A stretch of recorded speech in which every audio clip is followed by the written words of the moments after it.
Otro paradigma que se cae con el conocimiento de la nueva medicina germánica es la teoría de la metástasis.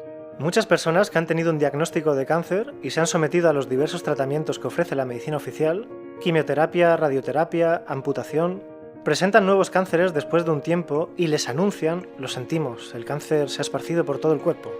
Esto lo explican con una teoría de principio del siglo pasado, que nunca ha sido demostrada: la metástasis. Sin embargo, es usada por los médicos como una verdad absoluta y la hemos incorporado a nuestro lenguaje cotidiano como algo incuestionable, como tantas otras cosas. El Dr. Hammer demostró que la metástasis no existe al descubrir que los nuevos cánceres se originaban por nuevos conflictos biológicos. Por ejemplo, uno de los cánceres secundarios más comunes es el de pulmón, que se inicia por un conflicto de supervivencia básico en el que está en peligro la vida de la persona, la supervivencia en su sentido más literal. Por lo tanto, es bastante lógico que después de recibir un diagnóstico de cáncer, que la mayoría asocia con la muerte, se pueda activar dicho programa biológico. Cuando existe un peligro de muerte, nuestro cuerpo intenta ayudarnos dando una mayor actividad a los alvéolos pulmonares. Si ese peligro se incrementa en el tiempo, estos se harán más grandes para cumplir mejor su función: insuflar mayor cantidad de oxígeno en sangre para correr del peligro que pone en riesgo nuestra vida. Asimismo, es frecuente que surja el cáncer de huesos después de una mastectomía, ya que el programa de huesos se inicia por una desvalorización, que no es difícil de entender luego de que una mujer ha perdido parte de su anatomía femenina. Piénselo 2 minutos y le encontrarán todo el sentido. Por otra parte, se habla de cáncer cerebral como metastásico. Esto no cuadra con la realidad, pues sabemos que las neuronas y las células de la glía pierden su capacidad de mitosis por su alto nivel de especialización. Sin embargo, todo este argumento, que parece obvio, muchas veces no es suficiente para la mayoría, así es que daremos más antecedentes para que se den cuenta de que hablar de metástasis no tiene ningún sentido.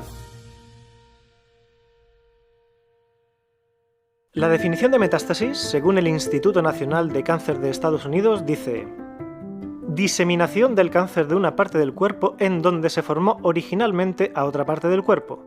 Cuando ocurre una metástasis, las células cancerosas se separan del tumor original, el primario, viajan a través del sistema sanguíneo o linfático y forman un tumor nuevo en otros órganos o tejidos del cuerpo. El nuevo tumor metastásico es el mismo tipo de cáncer que el tumor primario. En esta definición se hacen 3 afirmaciones que pueden ser fácilmente refutadas con los conocimientos que hoy se tienen sobre biología celular y fisiología humana. Aquí ni siquiera entra la nueva medicina germánica, es fisiología y biología básica. Iremos analizándolo por partes. La primera afirmación es que las células cancerosas se separan del tumor original. Lo que nos dice la propia medicina de escuela es que las células que conforman los tejidos están estrechamente unidas entre sí por un complejo sistema que incluye el citoesqueleto, la matriz extracelular y la lámina basal, además de varias proteínas que permiten la unión entre los distintos componentes. Hay distintos tipos de uniones celulares: estrechas, oclusivas, de adherencia, desmosomas y hemidesmosomas, o GAP, GAP. El tipo de unión depende de los elementos a unir y de la función. Por ejemplo, las uniones GAP comunican directamente el citoplasma de 2 células. Así pueden pasar rápidamente las señales de una célula a otra. En cambio, las de adherencias permiten el anclaje de las células y su citoesqueleto con las células vecinas. Los desmosomas son uniones entre células vecinas que están formadas por unas moléculas llamadas caderinas. Ya su nombre nos indica lo fuerte de la unión que ejercen estas glucoproteínas, pues tienen la función de mantener la integridad de los tejidos. Es importante mencionar que además son diferentes para cada tipo de tejido, por lo que las células se unen solo con otras que tengan el mismo tipo de caderinas. Esto lo tendremos en cuenta más adelante. Entonces, entre las células de un tejido hay múltiples uniones, que le permiten comunicarse para actuar en conjunto. Las células no funcionan de manera individual, sino que lo hacen en conjunto, y para ello tienen diversos mecanismos de comunicación. La célula recibe básicamente 4 tipos de mensajes: reproducirse, es decir, dividirse por mitosis; sobrevivir, que se traduce en nutrirse; diferenciarse, especializarse para formar un tejido; y si no recibe ninguna señal, entonces se genera la muerte celular, proceso llamado apoptosis. Con toda esta información podemos darnos cuenta fácilmente que es imposible que una célula se desprenda de un tejido y pueda seguir funcionando, pues no tiene la capacidad de viajar por el cuerpo porque necesita de la comunicación con las demás para saber qué hacer. Entonces, la primera afirmación de esta definición de metástasis es totalmente falsa. Viajan a través del sistema sanguíneo o linfático. La afirmación de que las células cancerígenas viajan por el sistema sanguíneo o linfático también la podemos poner en duda. Nunca se han observado células cancerosas vivas en la sangre o en el sistema linfático de un paciente con cáncer. Solo se han identificado anticuerpos y estos no prueban la presencia de células cancerosas metastásicas, entre comillas. Si estudiamos un poco de fisiología humana, sabremos que por la sangre solo viajan las células sanguíneas, glóbulos rojos, blancos y plaquetas, porque existe un sistema de control que no permite el paso de otras células al torrente sanguíneo. Por el sistema linfático se mueven los desechos celulares y, en el hipotético caso que viajara una célula humana viva, el sistema linfático se encargaría de eliminarla, cumpliendo su función al ser parte del sistema inmune. El aparato circulatorio o sistema circulatorio es la estructura anatómica compuesta por el sistema cardiovascular que conduce y hace circular la sangre, junto con el sistema linfático que conduce la linfa. La sangre se mueve por los vasos sanguíneos, arterias, venas y capilares, y la linfa por vasos y órganos linfáticos, bazo, timo, ganglios, médula, entre otros. Los distintos órganos linfoides están interconectados por vasos sanguíneos y vasos linfáticos, de modo que se constituye un sistema unitario, entrelazado y muy bien comunicado.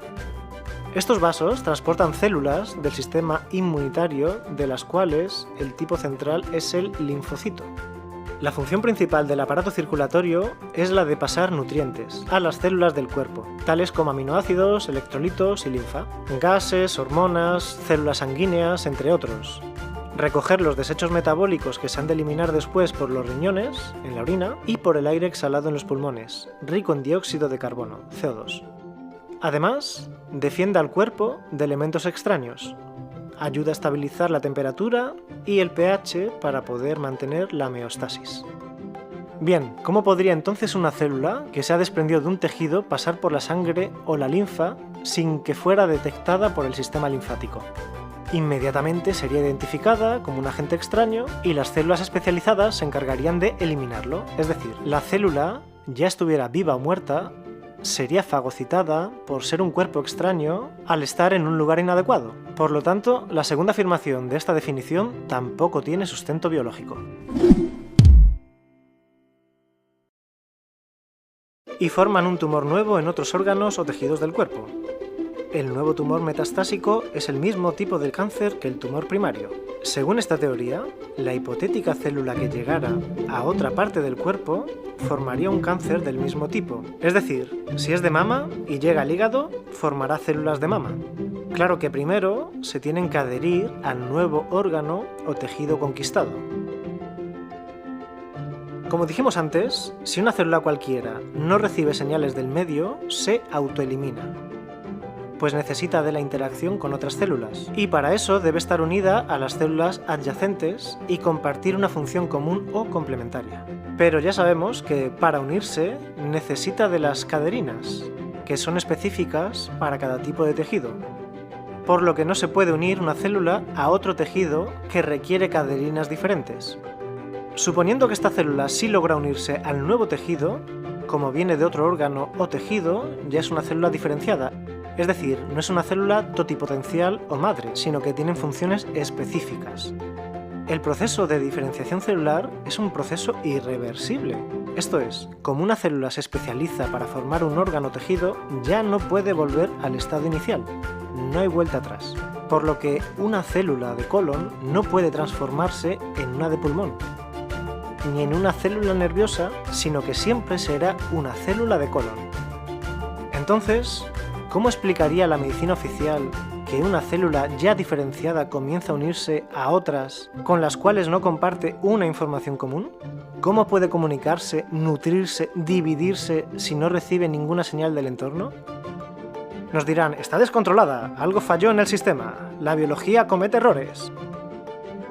Gracias a la Germanische Heilkunde, la nueva medicina germánica, ya no creemos en esas falacias.